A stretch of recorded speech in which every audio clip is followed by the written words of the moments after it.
a couple of proposed cell towers in the area.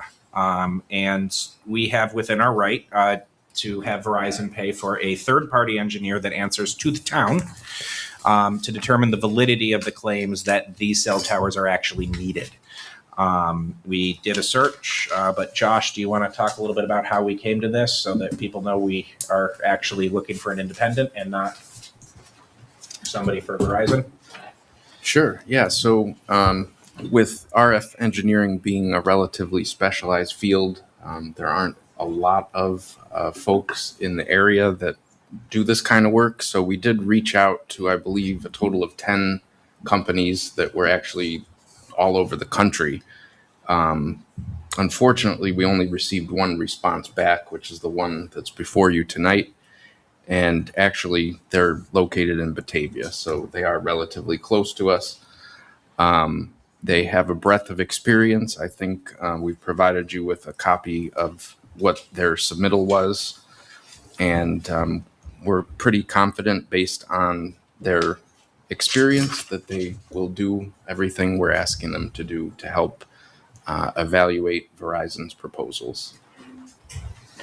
Okay. Does the board have any questions? No, I think this was a great suggestion. Great suggestion. I think it was Tony who came up with this. I don't know if it was somebody else, but Tony Kashani, the planning board chair, came up with this as a way to balance the information coming out of these applications. The cell towers are highly charged applications before the town on a regular basis, and Verizon has the right to put the towers wherever they say there's a need, but it's important to have that secondary measurement to have an unbiased view on the actual need. And I'm very excited to be moving forward in this direction. Yeah, and Kyle, just for clarification, approved escrow agreement, so Verizon will be footing the bill for this? That is correct. As part of the engineer's contract, Verizon will put money into escrow to cover both sites and keep it at a certain dollar amount. And there's a process for which we'll submit the bills. It'll come to the town and then be routed through Verizon for payment. So with these tests like this, how do we decide as a town when to do a test like this and when not? I know there's a lot of options where we can have the project lead pay for these kind of tests to verify their claims. What metric do we use to decide like why we did it here versus didn't do it elsewhere? I think one of the things that with cell towers, a lot of information is evolving, and especially the potential negative issues in residential areas. So I think the bar, as far as what determines when we do this, I would say at least for right now, we should do this in residential areas and stay on top of the studies that are currently being done, which have been mandated or ordered, I should say, from RFK, because a lot of the information is not up to date. So, and I think this one was very contentious because it is a super dense residential area. This is actually for both proposed cell I towers. get it, but even Lake Road, I guess it's less dense, but it's still still could have impacts. it still can have those same impacts, and you can still have a question of need because there's a couple other ones not that far from that one. So in my opinion, I thought it was a good choice to do it for both of these. And then Josh, I see your original proposal, they came back and kind of elaborated on what they can and can't test based on the data. Were you able to work with him to better kind of like narrow that scope? Because like you said, this is new technology to us, and like we don't expect you to have the same knowledge on this. So was he able to help kind of point you in the right direction? So ultimately what you do is productive given what we can do? Him and I had a lengthy conversation prior to him formally submitting his proposal. He did have several questions of what was issued from my office, and with this being the first time, doing this in my tenure, I gave it my best shot, kind of summarizing what I thought we needed, and then he kind of asked some questions. We drilled down a little bit. He explained some of his limitations and what he can and cannot do. And then we ultimately settled on what's contained in tonight's agreement. Could you expand on that? 'Cause I think it'd be good for us to know and the public to know what those limitations are, because it sounds like there's only so much we can do to verify the claims of Verizon. Yeah, so for one thing that was requested by the planning board specifically was trying to determine or verify that the need in these particular areas wasn't based upon both cellular service and their internet that they provide. So that was something that we asked people to evaluate and look into. In my conversation with William, he explained that that is very proprietary information that Verizon would never reveal to a third party. So he explained that, that was not something that he was going to be able to do.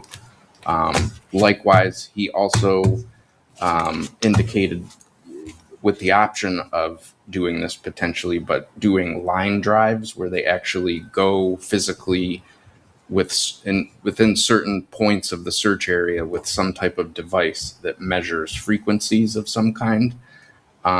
So that is not something that he is included in his proposal, but it is optional. He would outsource that component to a third party. So those were the two major things that we had originally asked for that he indicated he would not be able to do. Yeah, I think that was interesting to read, like one of his points of like, he can only review the data in the report. He can't drill down past that to the underlying data to look for like discrepancies. He really is just checking, it sounds like. Yes, verifying the data that was provided. I had thought he could produce their own version of propagation maps. Yeah. Again, that's not something that they typically do. Which is a great, reasonable question, right? Until like, he did a good job explaining why. Yes, he was very thorough. Yes, very thorough. Last question, what does this look like? What's a successful review of this look like for the town and the residents? I guess it would depend on your perspective on the project, but I would just say getting a professional opinion from someone who's well-versed in this area, just either verifying, yes, this appears to be valid information set forth by Verizon, or no, I think there might be some other alternatives that could be considered. So I guess the verdict is out until he completes that analysis. All right, thank you. Hey, Josh, when it comes to those additional services, do those fall into a category of something that Verizon would pay for under their agreement, or would that be additional for the town to take over? It would be it would be Verizon's expense. Okay. Because there is a provision, I believe, in the contract that would allow him to execute. He has a work partner in Virginia, I believe. I'm just wondering if maybe there's worth some consideration for that, just to allow for some extra data collection. That is certainly something if the town board wishes to go in that direction. Any other thoughts on that with the other members? I mean, once again, we get to the goal, what's the goal of this? We're doing this, how much we want to verify. If Verizon's going to pay for it, and we feel that's a reasonable step for the residents to feel assured. And once again, we're not going to pay for it. That's kind of my point, is why not collect the data? And if we don't have the proprietary information, then maybe we can glean some of that information by collecting that ourselves through measuring within the area. Kyle, I see you grabbed your mic. I'm so sorry. We're ready for the lawyer. Usually We're, means you're we're gonna say changing the contract, I think. Yeah, the only thing I would recommend that if the town board does wish to go that direction, that I would suggest them tabling this so that we can revisit the conversation. Verizon has agreed to pay, but that agreement was based off of a certain contract, certain scope of work, and a certain budget. Sure. So certainly perfectly reasonable, but that's all that I would suggest. You're gonna make a motion on the Are table? we under a time crunch? I know this was going to be on the The agenda shot 2 weeks clock. ago. Yeah. And it came off late. So do we need to get this, just I move believe forward we and are under consider a time adding? crunch. Am I wrong, Josh? So with one of them, given the date that the original application was submitted, I believe it was for the Lake Road one, we are pushing up against that shot clock. I will note that once the town board authorizes us to move forward, there still is a 4 to 6 week delay based on his backlog of work. But Verizon has agreed to formally extend the shot clock per the town's request.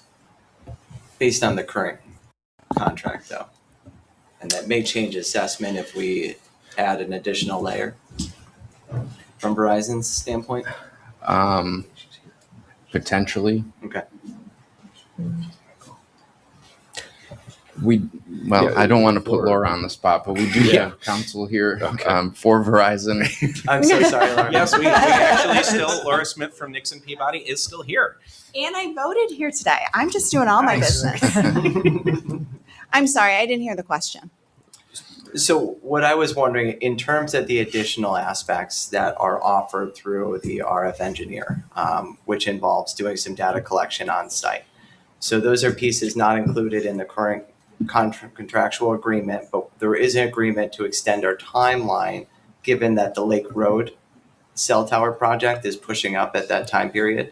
So I So apologize. my ultimate question is the consideration right now is in a world where maybe we want to add those additional services with the RF engineer, is that something that is going to impact Verizon's opinion on their expanding of that date for us to work to answer for you, if that makes sense? I think it does. I will try to answer, and if I'm not in the neighborhood, I'll happy to hear it back again. We extended the date until August based on the assumption and hope that the contract would be approved today. As Josh noted, there is a bit of a delay for him to get to the Webster projects. It also takes him some time to go through the data. So it is our hope that we would that the town would consider entering into and authorizing the contract today. Should additional services be needed, like all town contracts and all telecommunications, we're subject to a reasonableness. So to the extent the town can demonstrate that the additional services are reasonable, that is well covered under the escrow. There is, some limit. I don't know what that limit is now off the top of my head, but the additional services within reason Sure. would be covered under the escrow agreement. So, Laura, are you in a position to state whether or not Verizon would find these additional services reasonable? I did not hear what they were. Okay. Josh, can We you got some air conditioning in the reiterate what corner. those are?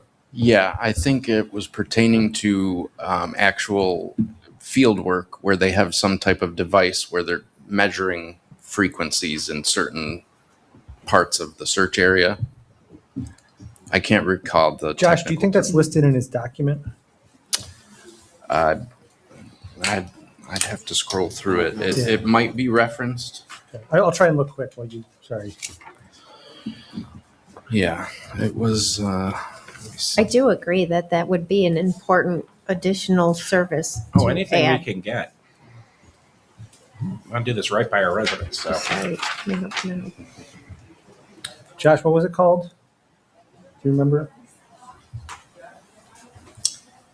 I don't recall. Drive test evaluation. Does that sounds familiar? Yes. Include monitoring of RF drive test performance used to justify tower height requirements and presentation of technical testimony at public hearing. Is there a price for it? I'm looking. So if I recall, it's more of a time and hourly rate. So there is no set cost per se. Correct, but he provided a budget based off of the proposed scope. And so the reason why I said that perhaps we would want to table this unless Laura is in a position to say that it would be agreeable to Verizon is that if the budget is proposed to be approximately $12,000 per site, but these site visits, the time to conduct them doubles the budget. I don't want to be caught in a position down the road where we're trying to. So Josh, can you go to the bottom of page 6, other information? Because I believe he says in there, although it has never been an issue in the numerous cases which we have been involved, we do not have access to the same propagation software and proprietary systems information used by the service providers, their equipment vendors, or their contractors. We are also not able to perform RF drive testing. we do not directly offer to provide these services. Oh, Right. he was And going that's to where have he to was talking about outsource the third those. party, Yeah. the vendor. That could be why, Kyle, there's no quote in there. Right, so if it's going to be a third party, I would imagine it'd be subject to an additional agreement. Correct. Is it possible we can authorize the contract as it sits today and look into getting a price for those additional services and amend the contract and amend the resolution so we can keep moving this forward? I mean, Yes. you could do that, but you're making a decision or to move forward when there's a potential that you would desire to have something else that hasn't been discussed or really agreed upon. So I think he's saying they could change their mind in the future. right. And we have more leverage now than in the future, possibly. Laura, in your other sites that you've worked with Verizon on, have you seen this type of work performed by a third-party RF engineer? Not when being reviewed by an independent RF engineer. But I could see a future that he comes back with an analysis that's inconclusive, and perhaps at that time you move forward with drive test data. Our goal would be hopefully to get this contract approved today, understanding the amount of time it will take to commence the study and then move through the data. So to the extent it can be approved today, we're hopeful on a timing perspective. I think more so than necessarily obviously we want to be reasonable, we want to be conscious of the budget, but timing is of the essence here.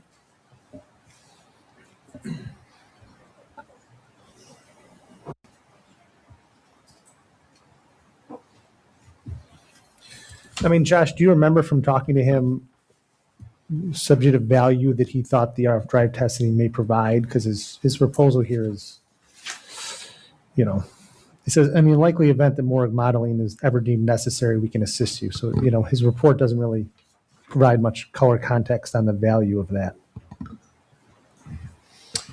Yeah. I don't really recall all of the specifics from our conversation. It was several weeks ago. But I do recall him saying that if additional data was needed or there was, some issue with coming to a conclusion, that would then shed more light on the situation. But he did indicate that he doesn't do that. He works with a third party that's located in Virginia. And I would imagine that the cost, if it involves travel, would substantially increase if we were to pursue that. But that's, Laura, or maybe Josh, this is more appropriate for you. What date was the shot clock extended to? As Laura mentioned, I think it was sometime in mid to late August. Mid to late August. Yeah. I think we were targeting the second August town board August meeting. 20th. Yes. I mean, would Verizon object to the September 3rd target date? I'm sorry. I'm sorry. Would Verizon object to a September 3rd target date? My only hesitation is the August 20th lines up with the planning board and the ZBA has already voted. Okay. If it's September 3rd, but we're still looking at the August planning board and ZBA, then, it's certainly only a few days. If it's then pushing out the ZBA and the planning board to the September meeting, we won't say no to that, but we are hopeful to bring this to the conclusion. Understood. There's September. So is it, so Josh, the planning board meets September 1st. That's the first Tuesday. Yes. And what's this on for in front of the planning board? It would be for preliminary, I believe. Yeah. Okay.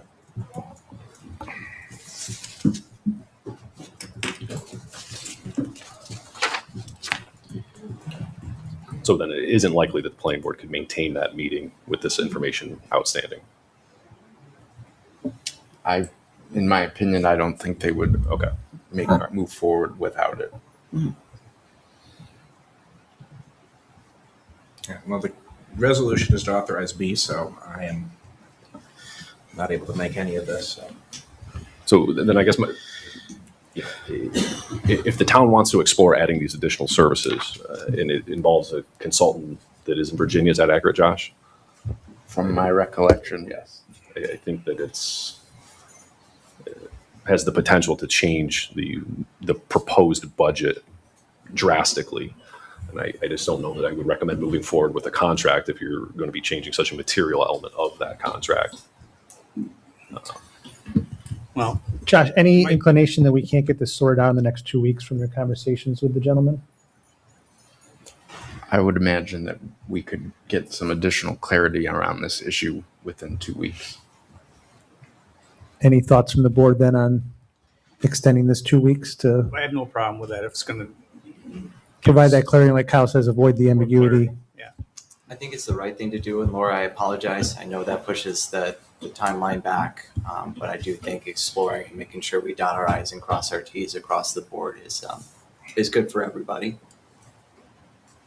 The only other thing I would add to that is, now, we've had this information for a while, and if there was a concern, it should have been brought up before this meeting, in my opinion. And so you can treat this as a bit of a teaching lesson. If we have concerns, these are in the emails.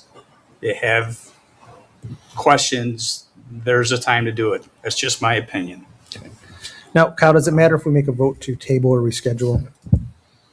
I would make a vote to reschedule for the July 2nd. July 2nd I thing. make a vote to reschedule for the July 2nd board meeting, resolution to authorize the supervisor to sign agreement with RF Engineering Consultant.